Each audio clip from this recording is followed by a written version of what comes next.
people that watch this show are moms, are wives, and they're saying, I don't have capacity to make a mistake. Yeah. I don't have leg room to make a mistake. What's your message to them?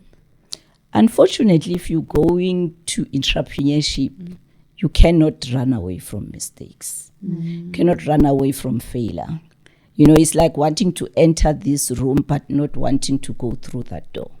For you to get into this room, you have to go through that. And failure is the door that takes you to the success. Sure. So you have to embrace failure.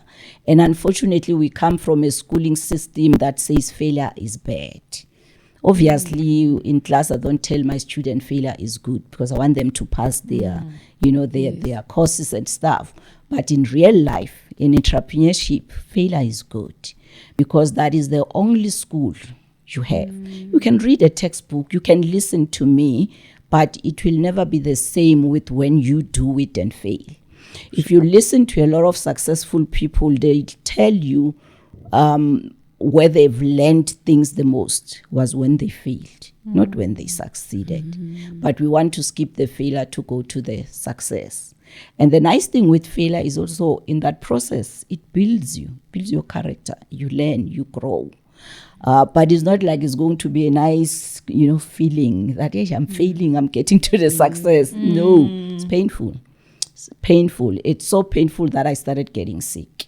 So the first time I knew what was a migraine was when I was running the business because there was just too much pressure. So your mind is always working. You've got somebody you are owing, you don't know how you're going to pay. You've got this department didn't pay you on time. Tomorrow is month end, you must pay your employees. And we are always figuring things out. And at some point, I think my brain just said, we had enough of you.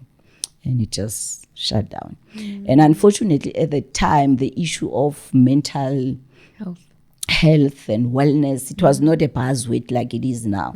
So you go through that stuff without even knowing that actually my mental health is not up to scratch. I'm depressed. You don't know. And you keep on going to the doctor and the doctor gives you an injection to sleep for a day and tells you need to take a break. How am I going to take a break when I've got so many people I owe, when I've got this business that I need to? So after the injection wears off, you are up again, you are chasing. And that thing, it keeps adding up and adding up and adding up. And at some point, your body just can't take it.